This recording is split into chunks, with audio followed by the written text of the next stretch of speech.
Hey y'all, it's Bren. Thought I would just hop on and give you a little life update. There's not much to talk about. I feel like the only thing that's happened since my last blog is I did end up going to the Something Corporate concert with Pete. I'll tell you about how all that went. Before we get into that though, it's Saturday. Another day gone by without meeting my soulmate. It's October now. I'm mostly just working. I worked today, even though it's Saturday, and that's the only reason I had makeup on today. And so I did that, and then I came home and I like fell asleep and took a nap. Woke up, started reheating some Chipotle that I had left over, and then my friend Robin texted me like beer bite question mark. And the thing is about Robin is he'll only sit outside because he's still like COVID conscious. He had long COVID, whatever. And I was surprised because it's kind of cold out. Like it's like 63, windy, but also it's getting dark out. He texted me at like 5:10, and I wrote back and I said outside question mark, and I was hoping maybe he'd say like no, I'm sitting inside now, but he's just like yeah. And he proposed a place. And I said okay, and I was just like I taken a bite of my food and I was like I need to stop eating this if I'm going out. And then I text back and I said okay, I need 20 minutes to get ready and then 15 minutes to drive there. So I said, so 5:45 question mark. I get up, I put my Chipotle back in the container, I put it back in the fridge, and then he texts me and is like, oh, actually, I think that would be too late. I need to leave by 6:30. And I'm just like, and then so I get my Chipotle back out of the fridge, I'm putting it back into the bowl. I'm just like, this boy, like, he is like this though. Like I know that anytime I hang out with him, it's only gonna be for like one or two beers, and then he is gonna have to go. He has something else to do. But what always blows my mind is that he thinks that like I'm always just ready to go. Like 20 minutes is best case scenario. I am not, if I don't have somewhere to go, I am not sitting around my house ready to leave. Most of the time, if you were to text me out of the blue and ask me if I want to do something and I'm just at home and I didn't have plans already, I am no makeup, no hair unwashed, like, pajamas, and it's going to take me minimum like 90 minutes to get ready, minimum, usually. So the fact that he knows I live 15 minutes away. So the fact that I said it was only going to take me 20 minutes to get ready and still that was like, no, not going to work. I'm like, what did you expect? What did you think that I was just like already on my way there? Like, yeah, I knew you'd ask. I'll be there in 2 minutes. Oh my gosh. But like, yeah. So then he's like, it is actually kind of cold out. And I'm like, yeah. But I was thinking, today actually I had been thinking, after this work event, I was just like, well, that psychic said I was going to meet someone organically, but I don't think I am because all I do is work, go to trivia with my parents and a bunch of old people, or like go to dinner with like Cassie or my new friend from Bumble or something, in which case I'm like with them. Like we're not like out meeting people. And I'm just like, there's no opportunity for me to meet people. I'm not going. Last time I went to a bar and sat by myself and met someone, they drank way too much. So that's probably not a good plan. Probably not something that I want to continue to do. And I don't know, but I thought tonight I was like, well, maybe, I should meet up with Robin and then he'll leave early because he always does. But then maybe it'll get me out and then I'll go sit at the bar by myself or something. But then I was just like, nope. Okay, eat the Chipotle. Maybe I'll just film a video while I still have these lashes on from work today. My goodness. But yeah, if you watched my last video, none of the psychic prediction has come true. Darn. I just back in September, I was feeling very anxious. And I'll say this too. Once you get one online tarot card reading from an Instagram psychic, Instagram thinks that's all you want to see. That's it. That's all I get now. I just scroll through my reels and it's like tarot card reader, tarot card reader, tarot card reader. And they're all saying the same thing because they're all like reading the astrological signs the same. And the one that I did see that I talked about in my last video didn't even ask me my birthday. Like there was nothing about astrology, but a lot of them talk about astrology, and I have never believed in that at all. I think because I'm technically a Leo. My birthday's August 20th, but I don't identify that way at all. Like, so even when I was young and people would get into astrology reading, like horoscopes and YM and 17 magazine, I never felt like Leo fit me. And then I remember learning about being like on the cusp of Virgo, which I'm just a few days from Virgo. Technically, my due date would have been in Virgo, so maybe I was meant to be a Virgo, and I thought that seemed more right to me. And it wasn't until maybe like 9 months ago that my coworkers were talking about your moon sign and your rising sign and all of that. And I was like, I didn't know what mine were, because I really had never cared. But I found out that I'm a Virgo moon. And I'm like, oh, maybe that's why I feel like a Virgo. But then I'm a Leo rising, and that makes no sense at all. I'm just not this exuberant. I'm going to watch this back later and be like, what is this hair sticking out? Because I keep seeing the shadow. But oh well. But yeah, I apparently I'm just really wrapped up in those two signs. All of my placements are right there in Leo and Virgo, but I've never felt like the exuberant, outgoing, extroverted person that a Leo is supposed to be. So anyway, go figure. Okay, we're just gonna brush it. So I've never really, felt like astrology had any, kind of grounding in anything, and it all seemed like bull crap to me.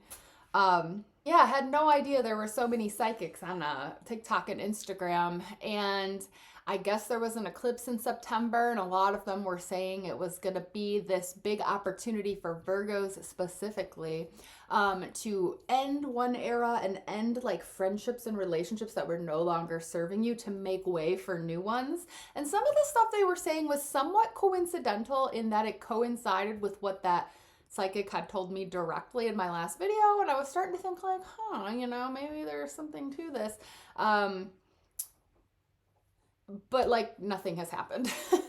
I kind of, for a minute there, I really thought that maybe it meant that Pete was gonna bail on the concert, because it was like old relationships that don't serve you anymore ending.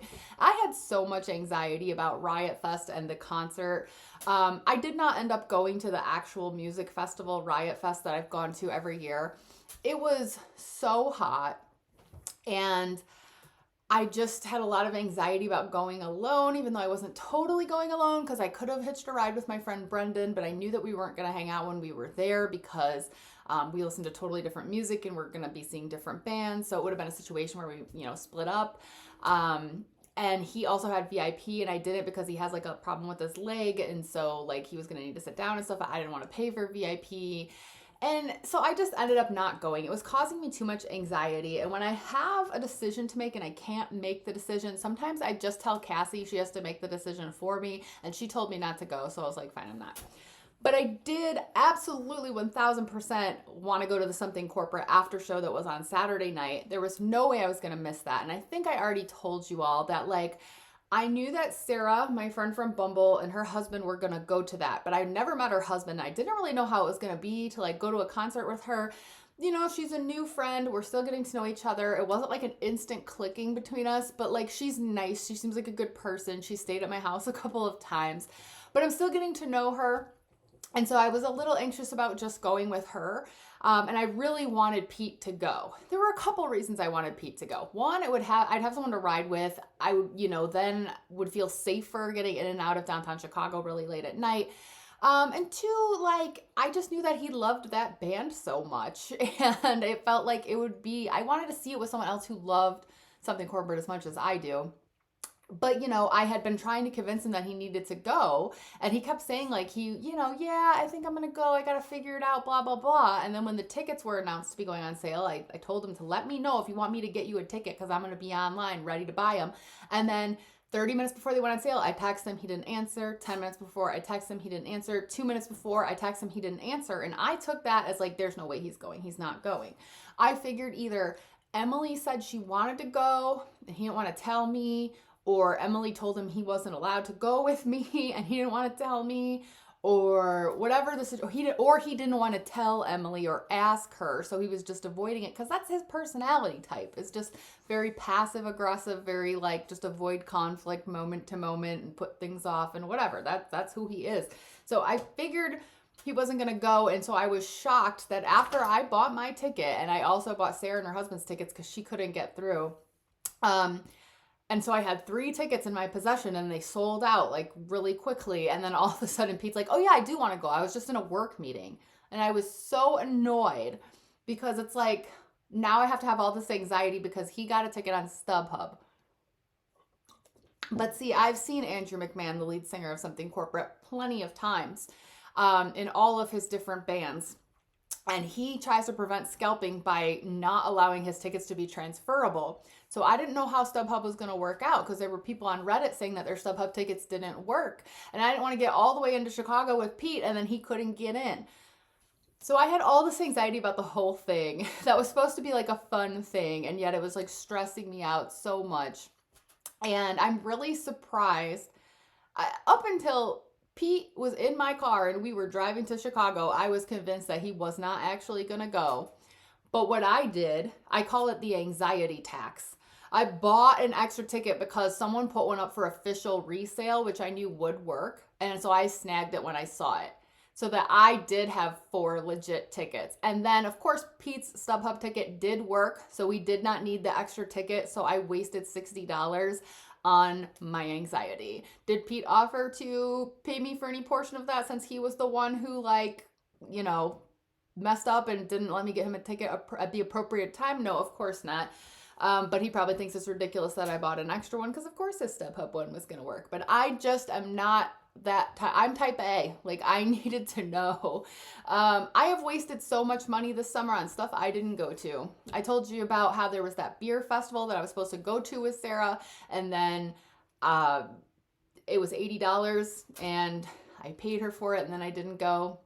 And then I wasted my Riot Fest ticket, which was like $140. Didn't go. And then I spent $60 on a ticket for Pete because he didn't text me back in time, and then we didn't need it. So I've spent almost $300 this summer on nothing. Just lit it on fire. I need to not buy things in advance anymore. But that's the thing, is I've really gone into hermit mode. Like, I knew this summer was going to be a boring summer. I told you guys that at the beginning of the summer, that I knew that this was going to be like super boring. And that I was just going to be focusing on weight loss this summer and maybe making some new friends. And I tried the Bumble BFF thing, and Sarah's the only one that stuck. And, you know, that is how it went. But what I really didn't expect would be to turn into this like hermit person who doesn't actually go out and do things anymore. I don't know. I've never been that kind of person before. I was always someone who wanted to get out and do things and be out of the house. And now, I guess maybe part of it is because of the semaglutide, the Wegovy, Ozempic. Maybe part of it is because, like, I'm not eating and I'm not drinking. It's like, well, why go out if I don't want to eat and I don't want to drink? I don't know. Anyway, let me tell you about how the concert actually went, though, I guess. So here I am, and all the Instagram psychics are telling me to leave the past behind, and I'm going to a concert with Pete. But again, I wanted him to go. I also just wanted him to go because I felt like he should experience it. Because, so Andrew McMahon's the lead singer of Something Corporate, and then he was in the band Jack's Mannequin, and then he more recently now just calls himself like Andrew McMahon or Andrew McMahon in the Wilderness. And he puts out albums under his own name. And I've seen him under all of those bands, but mostly I have seen him under the band Andrew McMahon. And sometimes he would play Something Corporate in Jack's songs, but less so as he got more of his own material. And I saw him with Pete like a bunch of times. Now, I saw him with other people too. I saw him with Zach. I saw him with this guy named Dan. I've seen him a few times with different folks. Jack liked Something Corporate too. But Pete and I, that was really like our band. That was like our music. His first solo album had come out the week of our first date, and we listened to it together in my car on our first date, and our first kiss was to an Andrew McMahon song, and that was like our song and all of that. And I didn't want to go for any, you guys know I don't have romantic feelings for Pete at all anymore, but I just felt like this was going to be like a very like big deal because I mean, when I found out that Something Corporate was reuniting, I freaked out because the original band that hasn't been around since I was in college, is now getting back together to play the old original songs that he doesn't play anymore. It was a huge deal, you know, and I wanted to go with someone that like I had an Andrew McMahon history with, kind of, you know, but I also wanted Pete to see it. And so we went into the city, and it's just, yeah, it's, I don't know, it's different now. Like, so as I kind of alluded to in my last video, like there's something big that has happened that I wish I could tell you all about, but I have been specifically instructed not to tell the internet about this. Although if you DM me on Instagram, I'll tell you. But like Pete has made recently like big strides in his life. He's really just moving forward in life. And that's fine, that's cool, good for him. But it's just another example of how I feel like everyone is moving on in their lives and not me. You know, how like I've mentioned that I'm seeing people on Facebook that are like getting engaged that I went on dates with a few years ago, and now they're engaged and I'm still just stagnant. I feel so stagnant. And I'm seeing everyone else move forward and move on in life, and I'm just sitting around. And so things I told you in the Pete video that I made about him that even though he was terrible to me, he treated me very bad. He was really terrible to me for years. And but I still like being friends with him because I don't know, I felt like he knew me really well. He understood me in a way that like when I was dating Ian, there were things I couldn't talk to Ian about because he just didn't get it. He just didn't see things from my perspective, and Pete did. And so I felt like I benefited from hanging out with Pete sometimes because I could kind of almost unload on him, and I knew he would get it, you know. But I think that as time goes on, we go in different directions. That's a little bit less and less. And now it just feels like more like a regular old friendship like I have with Robin. Like we hang out, we talk about beer, music, that's it. And this felt more like that. And I thought, you know, it's kind of maybe just putting a bookend on the Pete thing. Like we met because of Andrew McMahon, and now we saw an Andrew McMahon concert, and it coincided right at the same time that he is like really moving on in life, and I am closing chapters according to the psychics. I'm closing certain chapters to make room for other ones. Where are they? Where are these new chapters? But I could tell that, so we went to the show and we had to meet up with Sarah and her husband outside because I had their tickets and they're not transferable. And of course, Pete, the way that he always was when we were together, is he's just a super introverted computer programmer kind of dude. There were times I thought he was maybe on the spectrum because like he doesn't make eye contact with strangers. He doesn't really like talk to strangers or anything. And of course he like totally was doing that in his phone the whole time we were in line and everything, and like not talking to Sarah and her husband. And I'm like, man, I hope he's not coming off as rude. I feel like he kind of is. And then I remembered, like, this is what I dealt with for the 8 years that I dated him. And now that's Emily's problem, I guess. But it was fine. I mean, he wasn't mean to them or anything. He's just always in his own little world. But I could tell he just kind of stood there the whole time through the opening band, through the first few songs.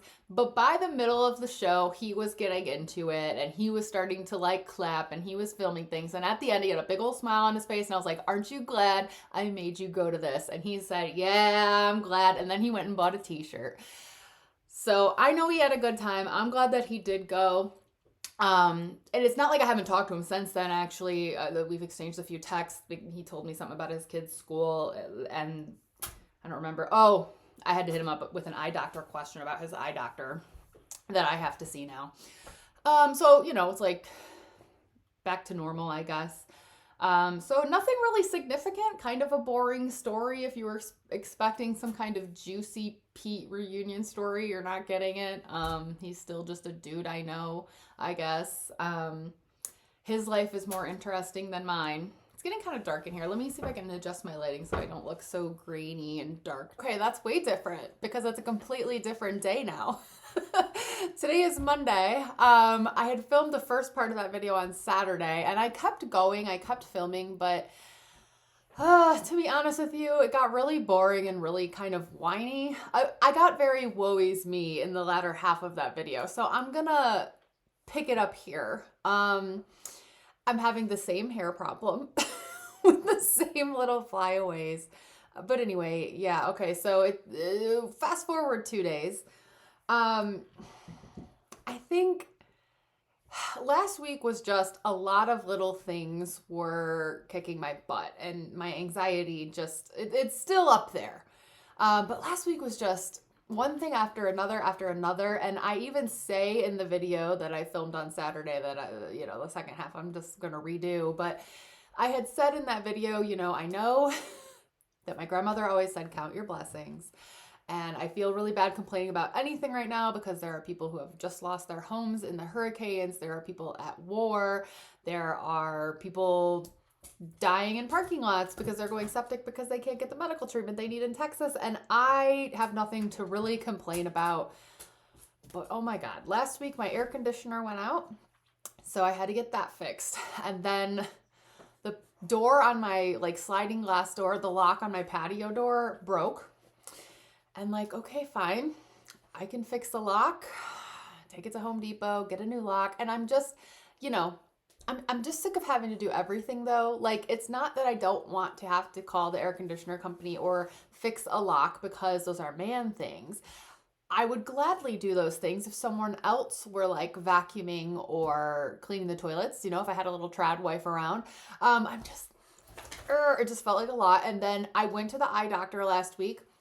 I had made this appointment with an ophthalmologist that I had seen in 2020 for thyroid eye disease because I wanted to talk to an ophthalmologist about the side effects that I'm having on my eyes from the semaglutide Ozempic Wegovy use. And I've talked about this before, but a study came out in July that was kind of scary with some potential scary side effects. And I just wanted to talk about that. And I waited 4 months to see this dude. I get there, I get in the chair, I sit down. They're like, why are you here today? I explain, and the girl is like, oh, well, that's not this doctor. And I'm like, what? Apparently. And I said why I was making the appointment when I called. But no, and I have to go back because apparently I had no idea that ophthalmologists were so, I don't know what the word is, certain ones only do this and certain ones only do that. I figured as a specialty, they all can do an eye exam. I know that they have their areas of interest or whatever, but didn't know that this one just completely didn't deal with this problem. So I have to go back tomorrow and see a different ophthalmologist, which is one that Pete has seen. So I asked Pete, how is the guy? And Pete said, I think he's smart, but kind of conceited. And I'm like, oh, well, no surprise there. Most male doctors are. I mean, I shouldn't say that because actually I have a male OBGYN and he's super nice, but most of the time male doctors are kind of dicks. There's a reason that I have the same dentist that I did when I lived in the Chicago suburbs, even though I have to drive an hour each way to see the dentist, because it's if you find a good one, just keep it if you can. So I still have the eye doctor thing weighing on me because I'm really nervous to go. I hate eye stuff. I don't mind needles. You can stab me, whatever, that's fine. Blood, fine. But eyes, I hate it. And so anyway, that's tomorrow. I feel like it's getting worse. I don't want to be disgusting and lick my hand and oh my gosh. I just know it's going to bother me in editing. I'm going to be like, why? This is from my thyroid problem though, I always have little wispy hairs because my hair is constantly falling out and then regrowing as my thyroid fluctuates all the time and I change my medicine and whatever. So I always have little short hairs all the time. It's very annoying. My hair used to be much thicker before this latest bout with the Graves' disease. But anyway, and then the biggest thing, so air conditioner, the lock, the eye doctor, and then work is just crazy. It's the busiest time of year. And on top of all of that, I have been trying so hard I've been doing everything I needed to do to get the semaglutide covered by my insurance. So I had to join the weight loss management program, give them all of my data, new blood work, weigh myself on a scale connected to the internet, connect the app to my MyChart account. So now my insurance company has all of my information. It's very big brother, and meet with one of their nutritionists every month on Zoom. And I've been doing it. I'm in the program. It's very annoying, but that is what I have to do to get this medication covered, sell my data. I know that they're going to sell it, right? There's got to be something in it for them. That's how insurance companies work. But then I go to pick up my prescription. the pharmacy texts me that it's ready. I go to pick it up and they try to charge me $1,300. And I'm like, no, that's not correct. I have insurance coverage for this. I had to get a new prescription, new prior authorization this time around. My doctor sent all of that in. I'm like, it should not be $1,300. So then I have to leave. I have to like get on the phone with the insurance company. They tell me, oh, you have to be in this weight loss management program. I'm like, I'm in the program. They're like, we're not showing that you're in the program. So then I have to call the program. They're like, yeah, we're showing that you're in it, blah, blah. One thing led to another. I made like 6 phone calls and then I was on hold for an hour and finally they tell me, oh, did you get a new prior authorization lately? I'm like, yeah, today. They're like, oh, it takes another like 4 days after that. So I had to go the whole weekend just like stressing out about not being sure if this was going to get resolved or not. And then today I call the pharmacy and I'm like, they said run it through again. Can you run it through again? And miraculously, it did adjust the price back to like $25. But I'm like, hey, so that's for a 4-week supply, but my doctor actually called it in for 12 weeks at a time so that I don't have to deal with this every month. Can I get it for 12 weeks? And they're like, yeah, it was going to be 75 then. And I'm like, right, correct. That is correct. And I said, okay, do you have it right now in stock? And I know that they usually have to order it. So I was surprised when she said, yeah, we've got that dose in stock. And I said, okay, I'm going to come pick it up right now. And I had just gotten home from work. So I got back in the car, drove to the pharmacy. I go to pick it up. Girl opens the window at the pharmacy, right? And she's like, okay, it's going to be $75. And before I hand over my credit card, I go, this is for 12 weeks, right? She said, yep. Hand her the credit card. She runs it, blah, blah, blah. She hands me the prescription. It's just a little tiny box. I said, there's no way there's 12 weeks in here because they usually give me a big old thing. So she's like, oh, let me take a look. We open it up. We look in there. It's not for 12 weeks. It's just for 4 weeks. I'm so glad I didn't drive away from the window, but like I knew that bag was too small. So they don't have it in stock. I'm like, I just talked to someone on the phone that said you did. Oh, we don't know who that was. We don't have it. What? Okay.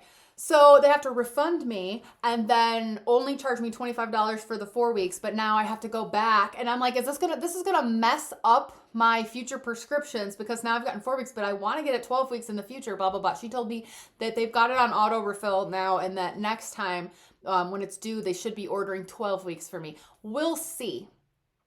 I just bet not, because it's just not easy because nothing's easy because nothing seems to go easy for me no matter what it is. I'm the queen of customer service. Like I'm always on the phone. Nothing is just goes the way that it's supposed to. So now I only was able to get a 4-week supply, which is like, it's fine, but I just feel better when I can get more at a time. So I have less time between every time I have to deal with this because every time it's like this, every time it's difficult. They don't make it easy. And so it's just me complaining because I should be thankful that they covered it all. And I am. But this kind of thing I'll be honest with you. When I was filming on Saturday, this is the part of the video where I started kind of like almost tearing up because just Friday, when I got home from the pharmacy and I got off the phone with the insurance and they were like, we don't have you in the program. And then I waited on hold for an hour with the program and everything. I did start crying because this is going to sound so stupid. I don't even know if I should put this on the internet. This is going to sound so like, again, like very like, woe is me, cry me a river. Like it's going to sound very selfish of me to even say this is going to sound so stupid, but I'm going to say it anyway. When they tell me, oh, that's going to be $1,300, I kind of take that as like, you're going to be fat forever and no one's going to find you attractive. And I know that's crazy, but for me, like my weight is so tied to dating for me. It's just, they're basically the same thing. Like, I just feel like I cannot date until I lose weight because I have dated before at all different weights. And it's a very different experience. Online dating is a very different experience when you're thin versus when you're overweight. Because I've spanned like a 50-pound range doing online dates. And it's a big difference. And I just cannot go on another date where I walk in and feel like the guy looks disappointed. I've never had someone like actually like walk back out or whatever, but I've definitely had the person who just gets like one drink and leaves and you can tell that they're disappointed. And I can't do it anymore. I can't do it again. But I feel like the only way I'm going to meet someone, if I want to meet someone, and y'all know I don't have to, I'm an independent woman, I am fine by myself, blah, blah. But like, if I want to try to date again, and I'm getting antsy and I'm getting to that point where like, I'm getting kind of like bored and it would be nice. And I know I'm going to again, right? When I'm ready. I feel like online dating, no matter what the psychic told me, is really the only way. I mean, as I said earlier in the video, I don't think I'm going to meet someone at work. Today at work at this event, like I'm at my table doing my thing, talking to students, and there was someone else there that I noticed just because I was looking around who was like kind of cute. Like this guy who was probably like about 6 feet tall. He was a bigger guy, but not like huge, but like I like a bigger guy, and like he had a beard, and I didn't clock a wedding ring. But like he's across the room, and it's not a networking event for people. Like he's doing his own thing with students, and like there was like, what am I gonna do? Like walk up and be like, do I know you? You know, I have no idea if he's single. And here's the thing, at my age, he's probably not. Like most people are not single in their 40s. I don't even know how old he was. I don't even know where he lived. And it's like, when you're online dating, you know that this person is hopefully single, or at least that they're looking to date. You know their height, you know where they're from, you know their age. You can at least like, I don't know, it sets it up for you, and I just think that's where I'm gonna end up. But God, I wanted to lose at least 15 more from where I'm at now. I'm down 36-ish pounds now, and I wanted to get down 50 before I even tried to do an online date. So yeah, I've been feeling sorry for myself because I don't want to need this. You know what I mean? I don't want to need this medication. It's certainly not the easy way out. When people say that, it's very annoying because it's not. All the medicine does is it makes me normal. It kind of levels the playing field. It makes me feel like I still have to like diet and exercise to lose weight, but before I couldn't. Not anymore, because I've got cortisol issues and insulin resistance issues and thyroid problems and a terrible family history, and now I'm probably perimenopausal. So all these things in my body are making it want to hang on to weight, and all this medication is doing is like taking the edge off of that and making it so that I can lose it kind of like I could in my 30s again, right? And so it's not like, it doesn't like make you lose weight. It just kind of like takes some of the obstacles away. It would be as if like you're running a race next to someone and that person is like wearing normal shoes, and you have concrete shoes on.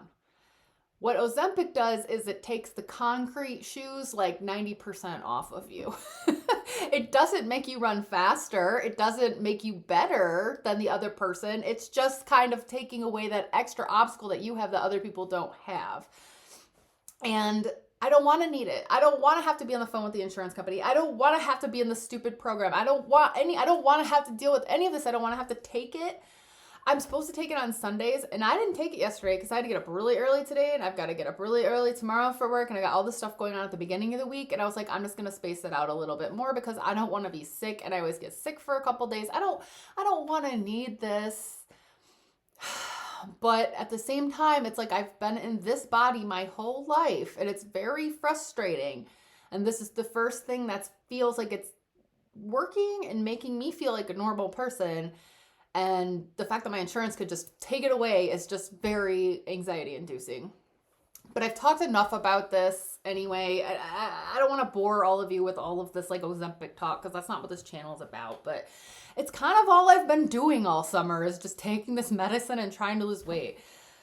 I tried to make myself feel better the other day by trying on a bunch of old clothes that I had stopped wearing because they were like too tight, and a lot of them fit again. I found a belt that I bought in like February that now I cannot wear because it's too big and there's no loop where I need there to be a loop. You know, just trying to make myself feel better about my life lately, since that's the only progress that I've made on anything in life for the past like 7 months, I guess. But anyway, I will say my triglycerides have dropped 50 points in the last like 7 months that I've been on this medicine. But I don't know if that's because of the semaglutide. But I think it's probably more so because of the lifestyle change. Because your triglycerides, so my cholesterol is always fine. I don't eat meat. It's good. But my triglycerides were getting a little borderline to where my doctors mentioned it, just kind of like, just, watch these kind of a thing. And now they're fine, down 50 points since the last blood test I had. And I know why that is. It's because of less alcohol, because I have been drinking so much less. But I don't think that I'm drinking less because of the medicine. It does make you want to drink less. There's probably some of that in there. But it's just because I'm not hanging out with Ian anymore. If I'm being honest, Ian and his whole group and all the people that he knows that are just constantly at breweries. And I mean, Ian, when I first met him, I liked him because he was out all the time and he did stuff and I wanted stuff to do. And I liked beer and whatever, it was all good. But he was out every single night, pretty much, just about. And I was not drinking every night, but I was drinking like probably 4 nights a week, and it would just be a couple on the weekdays, but on the weekends it'd be 4 or 5, and sometimes then there were cocktails. And oh my gosh, I've just cut back on my drinking so much. I think just because the company that I keep has changed, and I'm down now to like 2 or 3 drinks a week, maybe, like a normal person. You know what I mean? Like a normal person who enjoys some beverages but is not like living at a brewery. And I know my liver's better because of it, and the numbers are showing everything is better. But I will say this.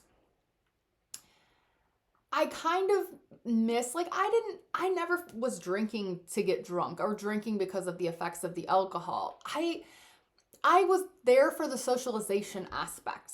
I liked having that place where everybody knows your name, and I liked having something to look forward to all week. We would go out every Thursday, and then we would go out on the weekend, or if you had the kids for the weekend, we would go out Sunday night after you dropped them off. And so I always had those Thursdays and those weekends to look forward to. And just, I don't know, having that set moment, like, like, it's okay because Thursday after work or Friday after work, I'm going to go up to Brewery X and I'm going to sit down, I'm going to have that first sip. It's going to be like, the week's anxiety will melt away. And I was fat and I hated my body, but the release of the I don't know, just being there, the environment, again, it was just the thing to look forward to. And not to mention, alcohol takes away some anxiety, and I don't really have that release anymore because I can't drink more than like 3 drinks at a time now at the most. And the only time I've done that is maybe the couple of times that I've hung out with Sarah and she's come in from out of town and we've gone to like multiple places. But most of the time, I mean, I'm one and done now. But in a way, I do kind of miss, just some of that old lifestyle. But I need to find a balance where I'm not going out all the time, and I'm definitely not drinking the way that I was when I was with Ian or even with Pete, to a point. Like, Pete's schedule was so busy that we didn't have the opportunity to go out a lot. But when I was with him, that's what we did. But now I'm just like not really doing much of anything, and I need to find something in the middle. I don't know. I have a couple things coming up. Cassie, she had a birthday party a couple weekends ago. I was the 7th wheel, like I usually am, but that's fine. But she's having a Halloween party, not this weekend, but the next. And I've got a good costume. It's not a sexy costume at all. It's almost like a man repellent costume, but it's funny. I think it's funny. And I'm really excited about it. I spent like $100 on it. I will tell you all, I will show you pictures afterwards, but I'm not going to spoil it now. But I have a good costume, so I'm excited about that. But then the very next day, I won't be able to drink too much that night because the very next day I have my cousin's wedding, and that'll really be the last opportunity that I think that it exists for me to meet someone this fall organically, not on online dating. But honestly, it's an infinitesimal percentage of a chance because my cousin is much younger than me, so none of his friends are going to be my age. And like half the people there will be my family. Based on the venue that it's at, it's not going to be a big wedding anyway. And like, what are the chances that there's going to be some relative in my age range who's single on the bride's side, who is around my height or taller, and that I even like get along with at all? 0.0000001% chance. I know a lot of people meet at weddings, but those people usually meet like when they're young at weddings. Not me. I'm just the old lady auntie now. So it'll probably just be me sitting around with my sister and her racist, homophobic, sexist, Trump-loving MAGA baby daddy. Yay. But I have a cute dress for that too that is almost too big now. So I can't lose too much more weight in the next 2 weeks, but I guess that's it. I think this turned out better than the last half of Saturday's video where I was just like, with anxiety and like, y'all, I broke down. I was like, I'm not posting this. I want to punch myself in the face as I watch this video. Like, girl, get over it. But you all are my therapists. I treat you like my therapists. So if sometimes I come off whiny, I guess that's because I'm just like leaning on y'all a little bit. But I don't know when I'll be back. I mean, I guess whenever there's something to say.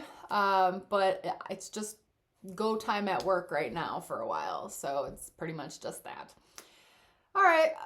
Thanks for watching as always. And that's it. Bye.